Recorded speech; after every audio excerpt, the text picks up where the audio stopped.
to Louise.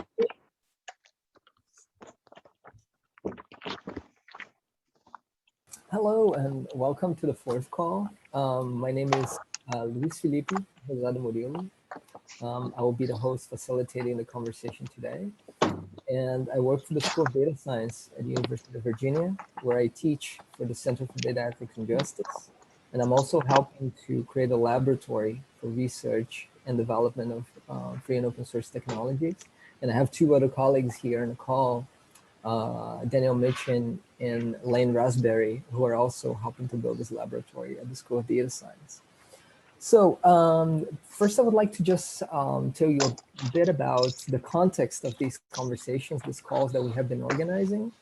So what is OpenClimate? OpenClimate is a collective of people thinking and working to create bridges between communities in the open space, working with the commons, the digital commons, and climate research.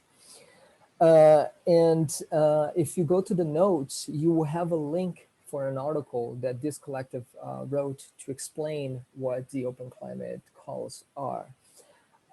So today, for this particular call, we'll be talking about the promises and challenges of openness with special guests. We are going to be, we'll hear from Mariana Lassen, who is a social scientist who has a long tradition studying sustainability. And she's an affiliate with the Earth Systems Science Center of the Brazilian Institute for Space Research, also known as INPE in Brazil.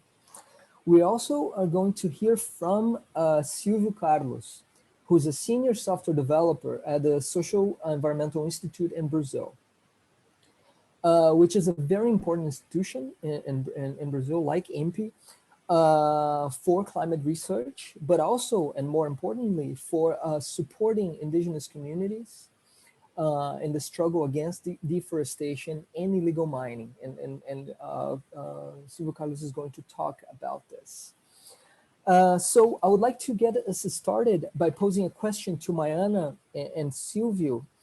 And it is a question that they will respond from their vantages, both from the perspective of the practice of science, of research on the climate crisis, but also from the perspective of a software developer, a technologist, who is developing technologies to advance research of the climate.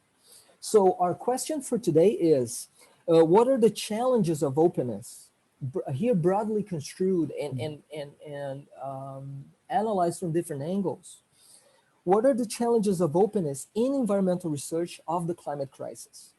So I was just, before we pass we open the floor for Mariana to start her presentation, I would like to just remind you that we have notes in the chat, so you can follow them. And in the chat, in the notes, you also have links for everything that I've been talking about in terms of the organization of the open calls. So without further ado, I would like to invite Mariana to start her presentation. Well, thank you. Thank you very much. It's nice to participate here. Thanks for organizing and inviting me. So I will share my screen here. I just wanted you all to see my face first, and it's always good to know who's talking. And get you onto my presentation here. So I will start by, so what are the challenges for openness? And this is something, I'm a cultural anthropologist by training, and I have studied science as a social, cultural, and political process for several decades, focused on climate change and sustainability. And so my argument here, what I want to highlight, is that one of the challenges is that we have a very strong orientation towards sort of the anti-politics, which is to present and want the publics also to understand science as devoid of politics. And talking about it in any other way feels very threatening. And it feels threatening also to the environmental coalition, because we really want people to believe in the science. And I want to talk about some of the dilemma, because it's very understandable that there are these concerns. I myself have studied the anti-environmental movement And so I know the dangers, you know, and what a formidable force that is. But I want to point also to how we do need to have openness about the mainstream science. Because if we don't, we really risk, and this is what I've been seeing for decades now, is a limiting of the science agenda, is a limitation of what we even think of is relevant science when we think about climate change. And just to illustrate that, I'll start with this Google image. When you put in global environmental change, what kind of images do we get? This is what we get. So we get planets, we get, you know, we get parched environments, we get a few polar bears. There are some, you know, humans here and there. I think you can you see only my screen, but you know, there are some humans down there, you know, sort of, but it's usually the victims. It's not the people who are creating these problems and who are very much perpetuating them. So there's something very limited about how we even think about global environmental change and the research needed to understand it. So we keep thinking about climate change, making these predictions, and we just get these predictions better of what the future climate change and the, you know, it will be, then somehow the action will happen. And that's just not quite what happens, because we're not understanding that this really is a problem which is social at its heart, that is about humans, politics. And that creates a bit of a problem. So my argument here is one of the problems is how we think about what's relevant science. And then there are also some aspects beyond that, like that certain lines of research are marginalized, and they're marginalized. They're not really included in these mainstream science organizations and something like the Intergovernmental Panel on Climate Change. And within the social sciences, which already are marginalized, you have one strand which is even more marginalized, which is sort of the sociology or anthropology of science, like the kind of research that I do. Is just not seen as relevant. It's not there. It's constantly left off the map. Because, and yet this is a discipline that can help create an openness to how science works. And I will you know, show more, you know, why I think that is so important. Now, if this is just to illustrate, this was a recent study by Overland Sovokol. They studied 37 countries, 333 funding sources for 18, 19 years. And what they found was that the climate change focused social science funding was 700 times less than the funding that was available for natural science. And most of it is produced in the global north. So once you get to, you know, the red arrow there is to over Latin America and Caribbean. I mean, in the first columns there on in the table is from, it's an older one now, but it just illustrates what the reality is, and which Overland Sovokol also captured, which is that we have very, very little social science focused on global environmental change outside of the global north. And even in the global north, we have little and is not so included in these mainstream arenas. And this matters. This is an article that came out this year that I wrote with Esther Turnout. And what we're arguing is that the mainstream science also has interests, and this is these things. So the anti-politics framework doesn't really permit talking about that, and the anti-environmentalism just reinforces that. So it's like, no, we have to cover this. We can't talk about that. And what we argue in this article is that what we see is that this perpetuates a science agenda which is not helping us get towards transformations. It keeps us in a very reformist sort of focusing precisely on the kind of science that I showed you. And we're not talking much about the politics. We're not talking about this social heart, right? It doesn't come, and especially social hearts that are really like system critical. So things like political economy, looking critically at the mass media, thinking critically about, you know, how artificial intelligence also will factor into this. These things, which are major challenges and hugely important, are continually sidelined. And so we're saying we do need to look also at mainstream science, which is not to say it's a plot, but we have to understand the science itself, you know, is not this, you know, it must not be this idealized image, because we need to be able to calibrate what we get there and also ask some critical questions. It's too easy when you can kind of black out, you know, sort of when the science is left in this bubble and we just say, this is the best science we have, these are the most, you know, admirable scientists. And I don't disagree that they are, like with the IPCC, but what matters is how many voices, what kind of perspectives, and where does our intention go? And do we really think further than just producing these continual predictions? So this is an image from Brazil, where we had this Science Without Borders under the Workers' Party. So it worked up until like 2016. But what was amazing was this was an investment explicitly to advance the knowledge society. And yet the areas that were eligible for funding in that were all natural and technical areas, exclusively. There's not a single social science included. So this conceptualization of what is needed to get society ahead is so constantly limiting, bracketing, boxing away the social science.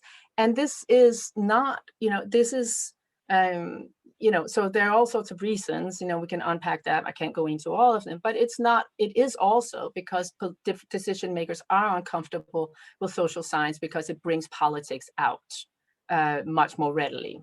So like I studied the large-scale biosphere atmosphere program in Brazil, where the government actually wanted to have a kind of censorship control only over the social science and not over the natural science, which gives you an idea that this is not just something that happens por acaso, accidentally, right?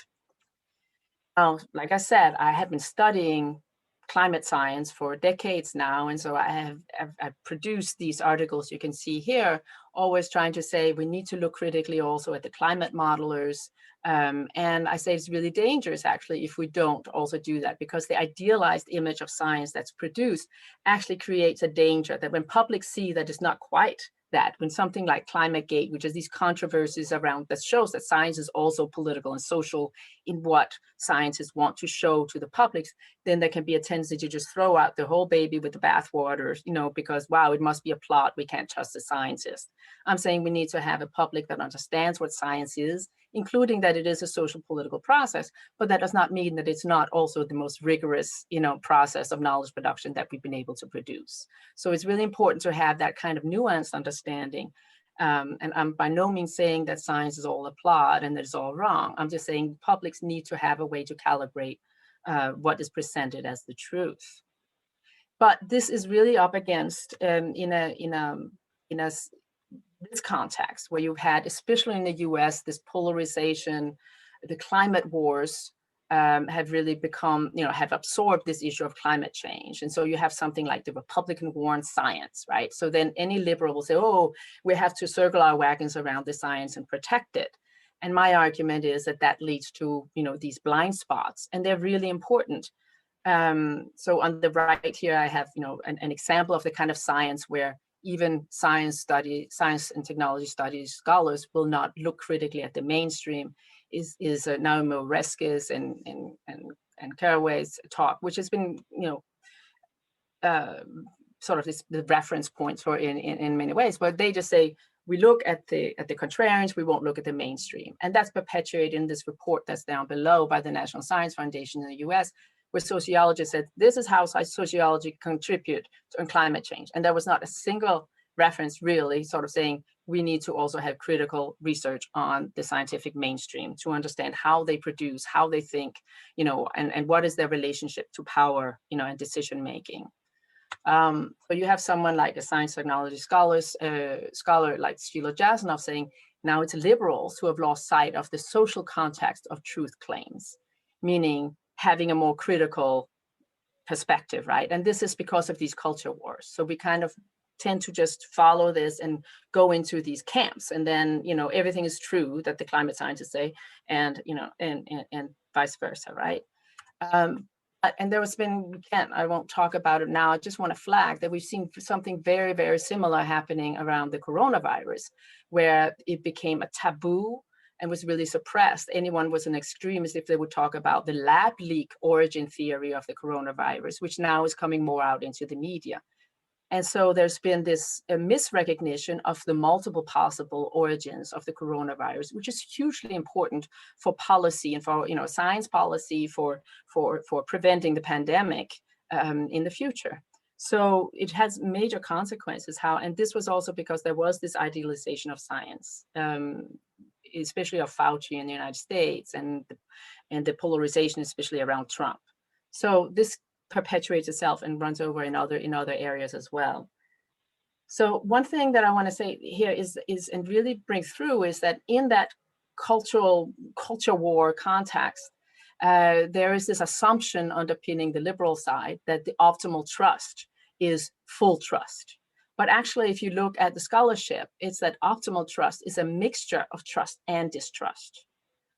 So if you can see it here on the curve, insufficient trust is a problem, but so is excessive trust.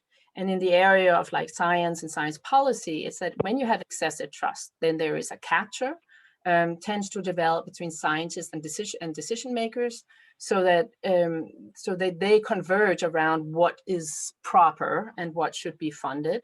And so there's a support for specific streams of research at the exclusion of others. And as I've shown you, this is what has happened in climate. And just how extremely important that is, when you can have something like in The Guardian, this title here on the top, our planet can't take in many more populists like Brazil's Bolsonaro, right? I mean, how profoundly important it is to understand how he got into power, which is all about social politics, geopolitics as well. And that brings us to like how the social media work, the whole Facebook, surveillance capitalism that Shoshana Zuboff has written about. And so the coup we're not talking about, as she has said, is that we cannot have is that there is this coup of how we even think and understand problems, right? And yet that kind of inquiry is also just so off the map.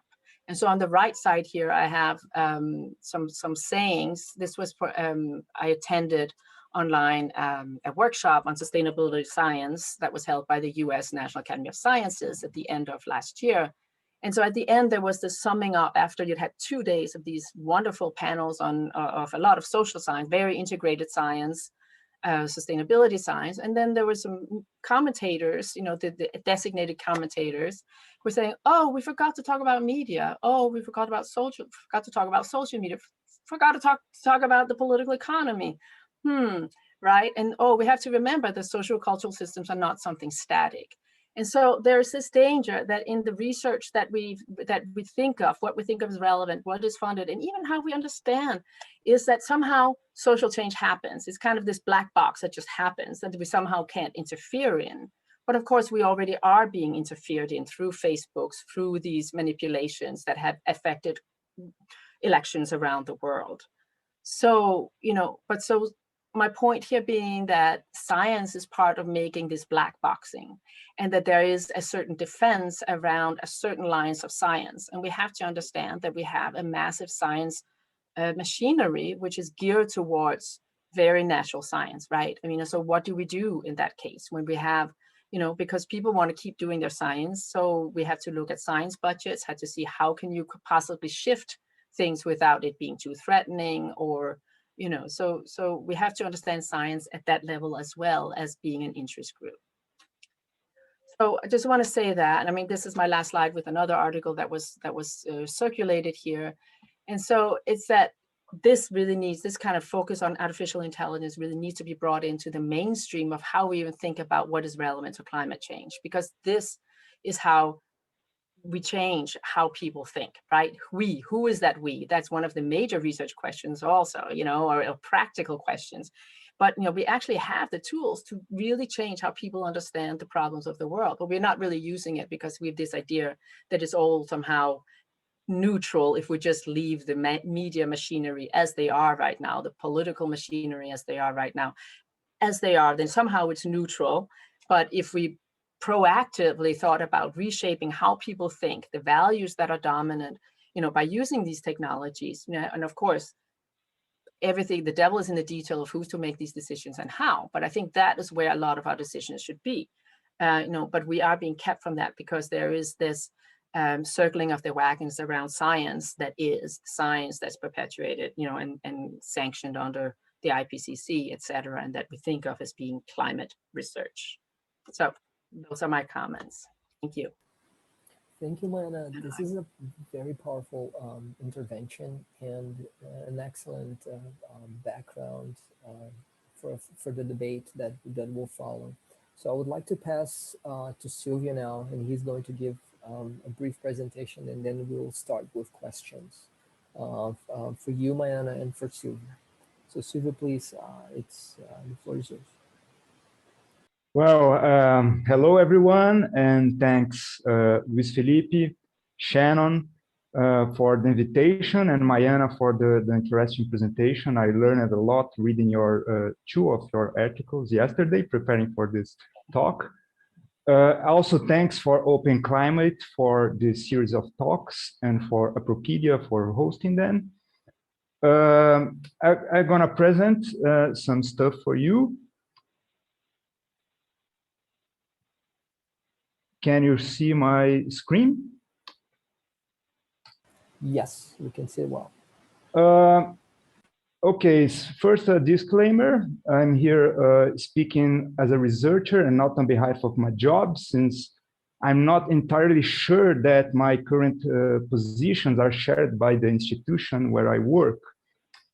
Also, I'm gonna read because I'm not a fluent English speaker, and also because the current pandemic workload is making me very exhausted. So it's hard to think, it's hard to code, and even it's hard to think in English. So sorry if I get too boring, please interrupt me, okay? And I'm entirely responsible for any mistakes in this talk. It's perfectly understandable. Okay. Don't worry. Now some background. I have a degree in meteorology, but since the early days in the university, I was very inclined into computers. So I end up working as a computer programmer and a free software advocate. I also do some technology and politics research, but those are completely outside the academy. And the current increase in the threats to the environment in Brazil are making me every day into data science in the role of building systems and data visualizations.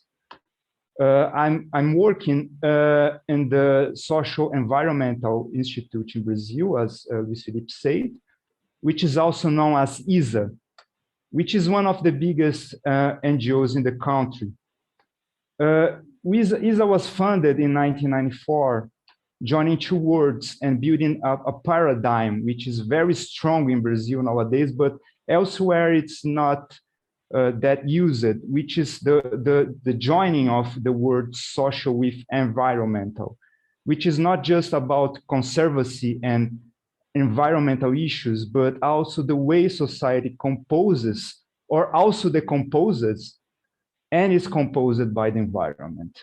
So ISA activities includes advocacy, field work, and research, especially with indigenous populations, like Luis said.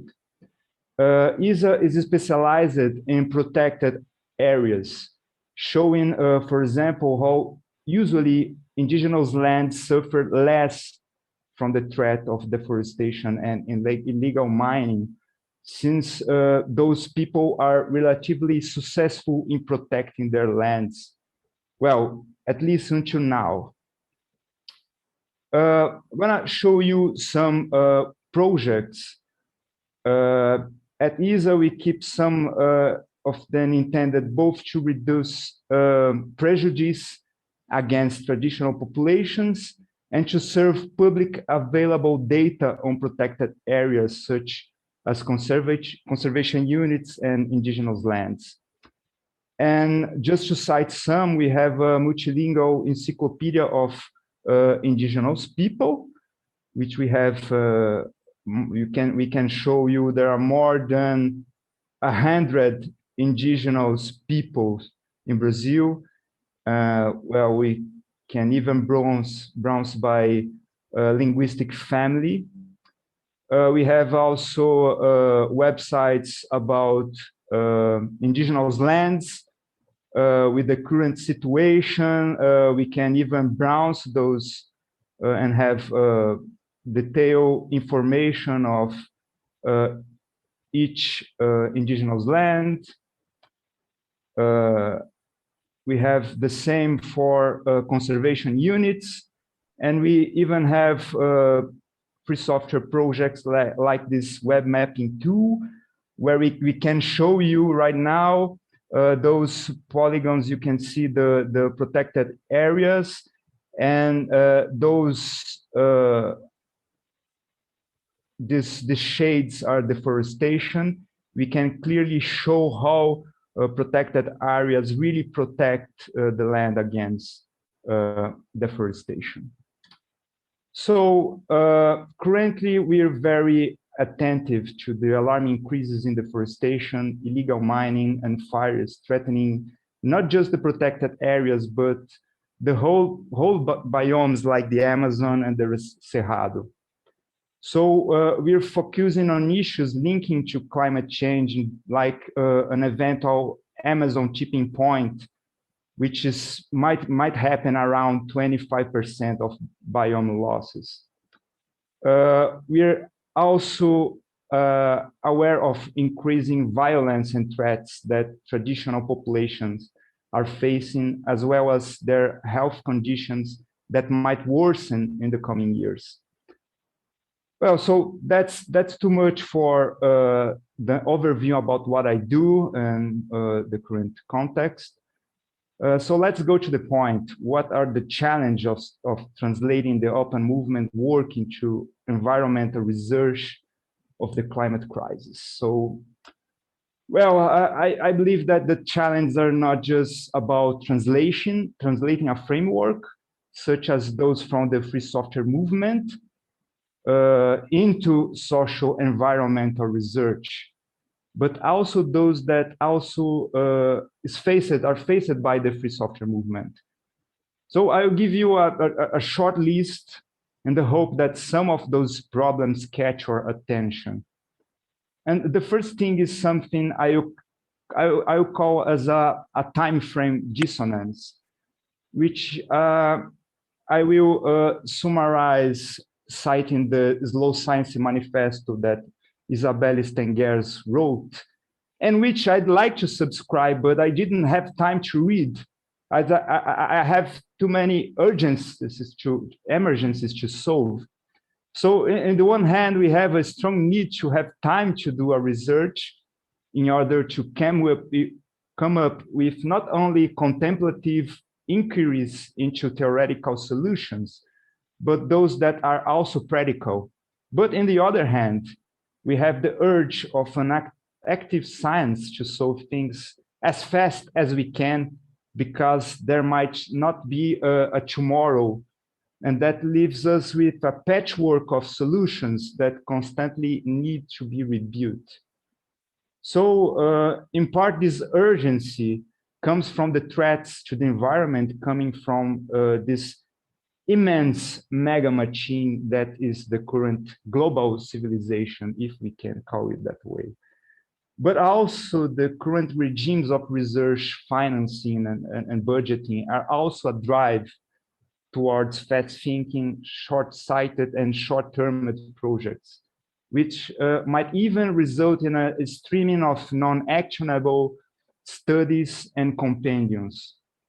So fast results are needed, but paradoxically, they might produce non-useful research, which is a huge waste of resources. Sorry. So decolonizing time might be the first priority. And to paraphrase a famous quote, I'm inclined to say that in the short run, we're already dead. But in the long run, perhaps we have a chance. And that leads us to my second point. As a consequence, it's the threat of obsolescence, which is both an environmental issue by itself, but also is a challenge to build sustainable technologies, including monitoring and other systems intended to last for decades. So I see obsolescence as the other side of disruption. And disruptive thinking nowadays is encouraged, but not as the positive, transformative, deep changes needed for a more just and social environmentally respectful way of life, but instead as a way to deepen even more the threats that the current colonial mega machine is posing to the planet and to most people. So not just research lines and outputs are threatened to be outdated by planned obsolescence, but also the technologies we use and even political and social systems, well, even the planet. I will give you just a very small example. I just showed this, this encyclopedia. That is a website that has more than 20 years. It's older than Wikipedia, perhaps, and which needs constant maintenance and had to be rebuilt to keep pace with current technology demands. And that's something that's very, very costly and drives us away for other important research. Now that we upgraded to use the same engine as Wikipedia, and I believe Applepedia as well, we're being haunted by the spectre of what is now is wrongly branded as cloud native applications. So perhaps in the coming years, we need to migrate this platform again. So this website and most websites we do is built using free software. But if free software at first was a solution against the planet obsolescence of the proprietary world, nowadays corporations in practice took control of important code bases, driving the trend towards their goals and harnessing the crowdsourcing effort of many while keeping core business algorithms as industrial secrets. So we're forced to follow upgrades and the pathway of those mainstream trends. Otherwise, we're doomed to keep all the code base ourselves, which means we're sailing between Scylla of disruption and Caribbeans of obsolescence. Which leads us to my third remark, and sorry if it's taking too long. Which is the urge to use existing technologies to create solutions for here and now, while we also have the need to build durable systems with non-colonialist mindsets, which takes a lot of time and effort. Sometimes projects fail not because they're essentially non-viable, but because the current context makes them not viable, or the default trend is too intense to give a chance for the new. So sometimes the less an idea fit in, the worse. So there are plenty of ideas out there and blueprints in the graveyard of inventions, and we could enjoy some time exploring those places, those outskirts. Well, again, some projects needs time to mature, so it's important to alternate, in my opinion, work between short-term projects and other projects with a 10+ years time frame.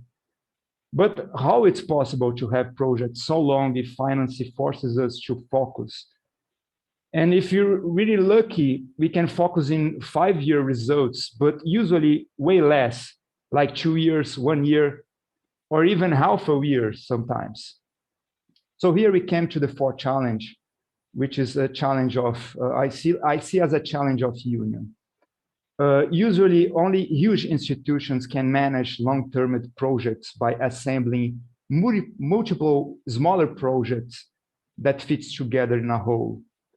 So why smaller organizations and even teams of researchers can't do the same?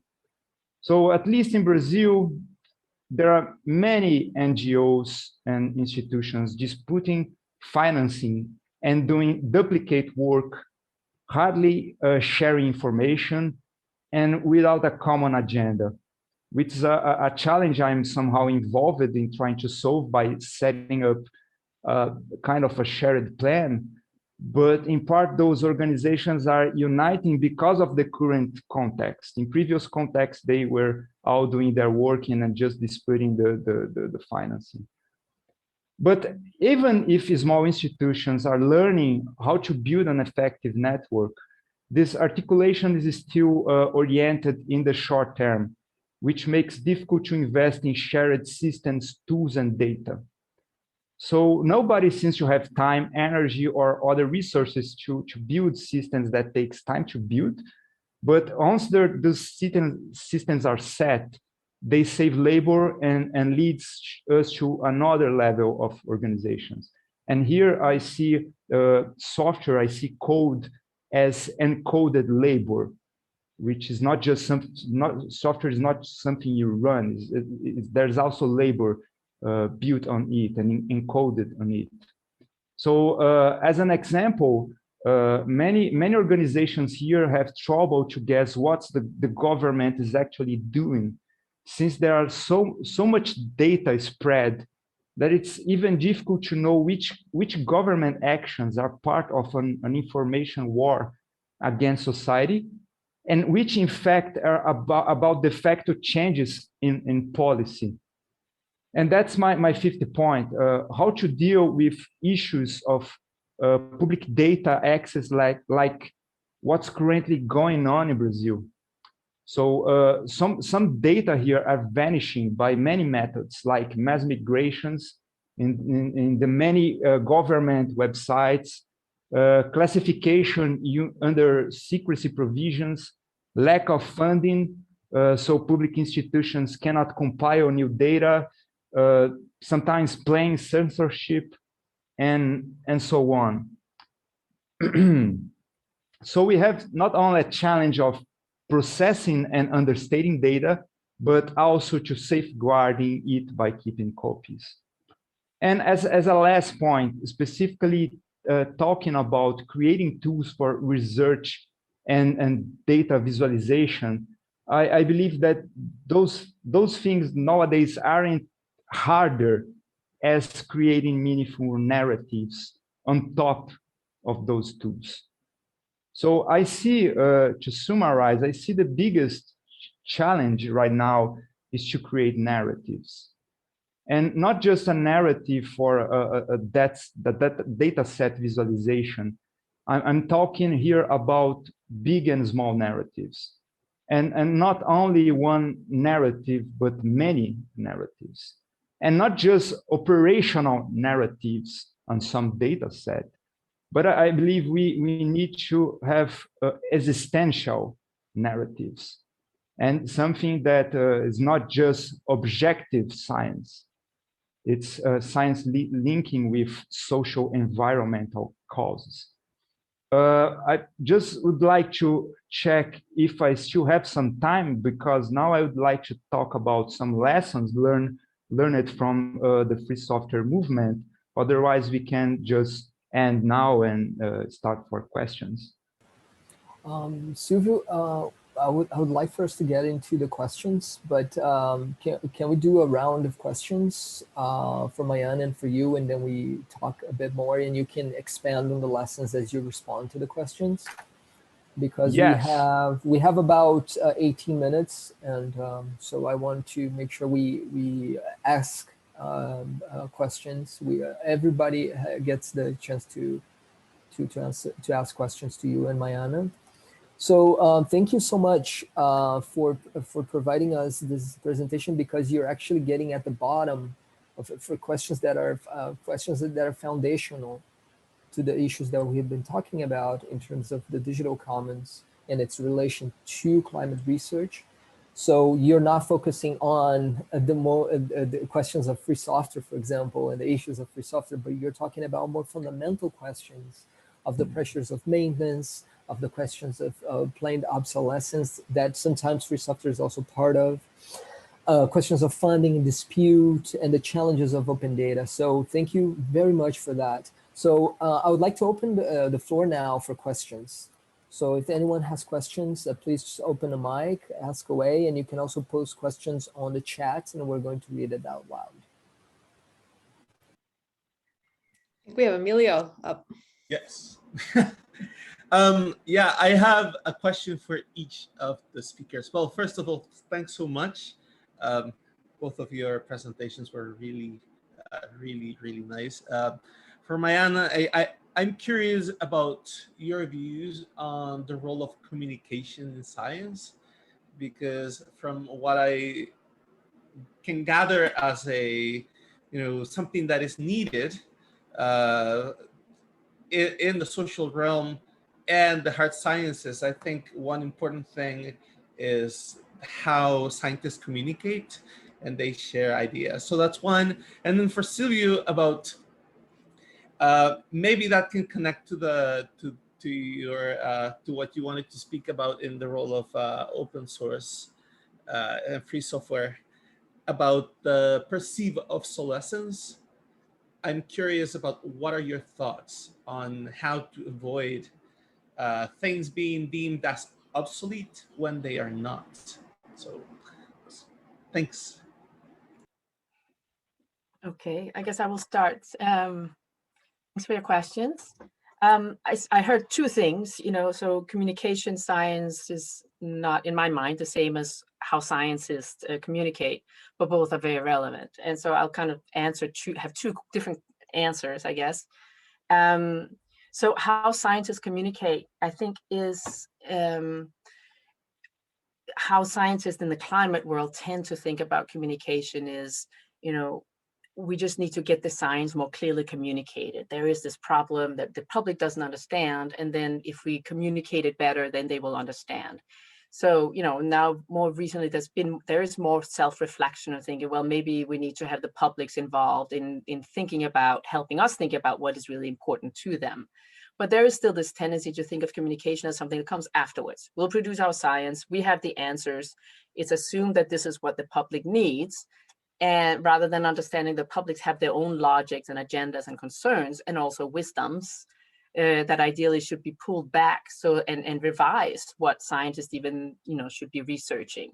So they're very different. Those are two very different things. So improving this, how scientists think about what communication is one of the big challenges, and I think sort of the holy grail. And one of them, it's not the biggest one, but it's one of them. Also because, communication is something more than just this, we take the knowledge and we get it out, right? To understand that reality is constructed actually through communication. And so that is such a radical, and it seems sort of what we call constructivist understanding of reality, but really, truly, that's why the social media are so important, right? That shaping how people understand what the problems are, which is how we communicate. That's already infused with norms, etc. So it's really important how that happens. And so that gets me to the sort of the second, you say communication science. I personally really like the work of someone like Robert McChesney, who is someone who looks very much at the political economy of the mass communication systems. So that is where you actually understand that the media is also infused with interests. And so who gets that voice is already, an expression of power. And so that there has to be sort of a deep rethinking of how the mass communication systems are set up. Who pays for them, who controls them, who gets access is really important. And it's really important also to Silvio's point about we need more new narratives. But it's very hard to see how we can get new narratives in there if there is such unequal access to these mass media, to changing how people think. And that was my point with this, talking about social media, talking about artificial intelligence, because a lot of decisions are being made by engineers, software engineers at this point. And we just don't even have that on our map as something that we need to bring into the environmental arena as hugely relevant, really crucially important. So, yeah, I'll finish there and let Silvio answer. Well, thanks, Emilio, for the question, and I really like it the way you put the term perceived obsolescence, which is it's perceived. We perceive this, but at the same time, it's made as a reality, since that we are kind of victims of this obsolescence, because we cannot control. I cannot control the whole free software stack I run. I depend on the work of others. So that's a very difficult question. As we said, it's a background. It's a deep question. So what I can contribute is something I usually do at work. I'm one of 3 computer software programmers at the institution I work at ESA. It's a huge institution. It's for Brazilian standards. We have more than 150 people working there, but only 3 people coding actually. So I have to do the work of many people, and I have to keep a lot of technologies. And one of the things we do is we don't make like hot sites, like campaign sites that last for 1 year or some months. We make stuff that lasts for decades. So to make this happen, the first like to summarize, we cannot believe the hype.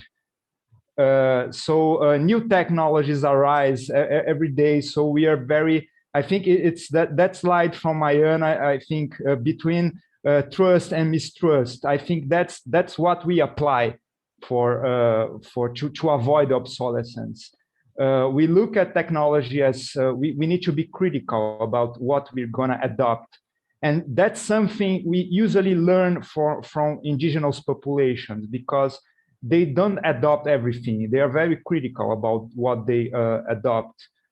Maybe the only exception is the smartphone technologies, which in my opinion is it's degrading their future, but that's a point for another conversation. But usually they're very, very critical, and they adopt only stuff that works for them. So another thing that we do is like we invest a lot on having backend systems and backend database with solid technologies. And the front end, the interface, those things change very fast. So data visualizations change very fast. So we have like a solid layer of data and databases and systems that we are like very mistrustful of new things. And on the other hand, we have the front end layers that we perhaps sometimes we contract people to do it, and we are assuming that every 5 years at least we have to rebuild those interfaces, which is not what I'd like to have, but it's a kind of a compromise. So we choose which systems, which are mission critical systems that need to be very rock solid and using well-grounded technologies.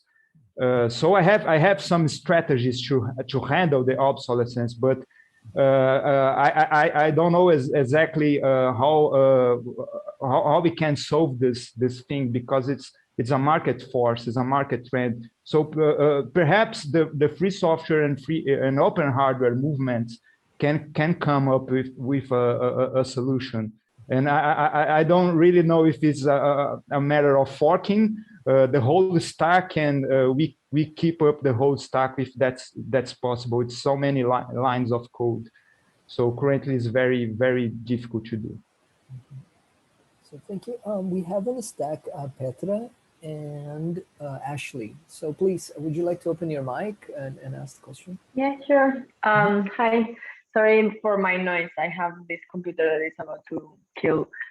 Thank you very much. It was super nice, this talk. I was really surprised to get this email, and then very nice surprise to hear all these talks. And I was wondering just if the speakers have any, because they haven't talked about it, and I don't know if it's something that they have come up with, that this tension, that seems to exist, at least in my experience, between open data, open software movements, and the data sovereignty. Well, not so much with open software, but especially with open science and open data, and then the data sovereignty, especially indigenous data sovereignty. Like how to solve this tension between making data as open as possible, as close as needed. And I have a really specific example, because we developed a citizen science platform for people to contribute local observations of climate change impacts.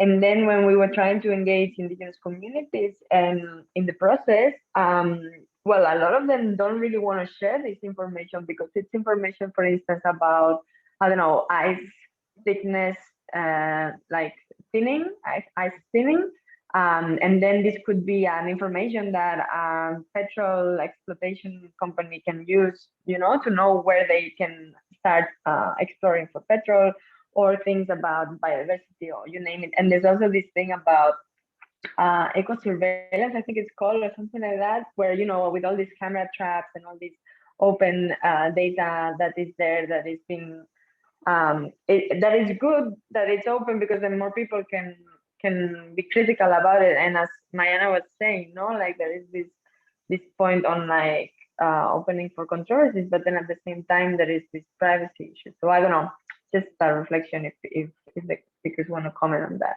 Thanks.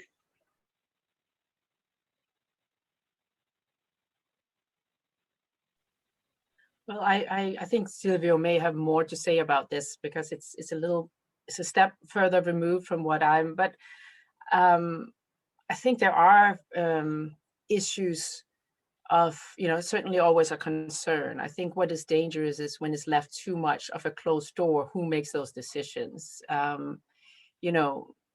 It's, ideally you would have a system where there would also be more oversight than over those interests that will bulldoze in and take advantage of it, right? I mean, that's my point, that I would like to see more critical attention focused on, those aspects rather than, but so sticking to, I mean, what you said just reminds me very much of, sort of it's a dilemma of anthropologists always, right? That we go with the best of intentions out to the field, and we, render very visible these very marginal people, and we usually do it with such good intentions, and we don't know how this, well, and historically, this knowledge has been used against the people. So it's a very long-standing problem, and how do you deal with that? My point is to say we need to render those making these decisions. So let's also study the corporations. Let's not make only the vulnerable, visible in that sense of understand how they work. How do these societies work? How do these communities work? We also need to study up. It's extremely important that, and that's very much ties in with my point about the needing to study scientists, which is a kind of elite, right? And that has just not been done traditionally. It's being done more now. But there is this sort of culture among anthropologists that we should always study the weak people, but there is this tension that if we really need to understand how the people in power work, because if we don't, they are invisible, and that gives them much more discretion to continue working the way that they do. So I think in the end, you can turn it over to something about openness in the end, right? But I mean, I think your question is very valid, and your point is very valid, that we always try to be careful about the knowledge. But there are also things, like one of my points in this article that just came out is that I think climate scientists almost benefit from this fear of how, of knowledge, because it's a way to put a blanket around, put the science into a black box, and then we get what they decide is important, which is what they know how to do. And you have that person who's looking for their keys underneath a lamppost, because that's not where they left their keys, right? The keys, they lost them over there, but that's where there's light, right? And that's the problem with science. If it's not flexible, if it's not adapting enough to what the real research question should be. And so we need to have that openness. So I still think openness is important, but I hear you. I'll turn it over to Silvio. Well, I agree that this is one of the most important questions when we are addressing openness in research, and very difficult one. I go along with Mariana, saying that if there is a decision, the decision belongs to the traditional populations involved in the research, and it's not the researchers' decision alone. So I think, okay, that's easy for me. Okay, they decide, so it's not just that. I think we need to provide them some tools to help them to see how their knowledge might be used against them, or used to improve the mega machine that's being applied against them. And I think that this problem is even worse with traditional knowledge, So one thing is that the thickness of the permafrost. The other thing I believe it's even more sensitive is the knowledge that they gathered from years and years of their own research. So, for instance, colonization by the Europeans in Brazil only happened because of traditional knowledge on how to live in the forest and how to live here. Otherwise, there would be no colonization the way we had. And if you look at how the indigenous people are today, you know it's not a fair. It wasn't fair. So I think it's too hypocrite to come to those people and say, oh, share everything like I'm sharing my software, and they were being exploited for so many centuries. So it's we can't just go there and ask for openness. So I think openness is important, but at the same time, we need to recognize that they don't have to open everything. They should keep some knowledge away, even from us. They should protect themselves from us, from the researchers. Even if we believe that we are on their side. So I believe that there are many stuff we can do without having to ask them for a lot of stuff. So I think we still can work around with open data and open environment data for still a long time before having to ask them to open some knowledge, and we can also negotiate. So it's hard to know the results, what's gonna happen with this You just knowledge. have it making flying noises. So I think that's it. It's very complicated, but it's a very important question that needs more debate. And I'm not a specialist in this point, by the way. Thank you very much for the questions, for being here with us today. We need to stop the call because people need to go to other appointments. So please welcome me in saying a big thank you to our speakers, Mayana and Silvio, for their brilliant and extremely important and urgent work. And for also sharing their perspectives on openness from very different angles and helping us expand this notion and problematize the notion of openness in the work that we do for bringing positive results in terms of climate research, but also for preventing us from making mistakes in the past in our debates about the digital commons, especially in terms of the problems that we had in miscommunicating the question of openness when it comes to problems of data sovereignty. So unfortunately, we will not be able to ask Ashley's question. So we'll get back to Ashley over email. And I just would like to just in 1 minute tell you about the next call that we're going to have by the late August. So we're going to take a break in July and August. In August 31st, we're going to resume our calls, and we're going to have a call that will be hosted by Michelle Thorne, who's a colleague in the OpenClimate Collaborative. And she is from Mozilla Foundation, and she will discuss the question of how the open internet can dismantle or not the power structures that delay climate action. So please join us by the late August. And again, thank you very much, Mayana and Silvio. And thank you all for being here with us today. So looking forward to continue our conversation and exchange and the work that we have to do, the hard work that we all have to do together to advance climate research and activism. So thank you and have an excellent rest of the day. Thank you.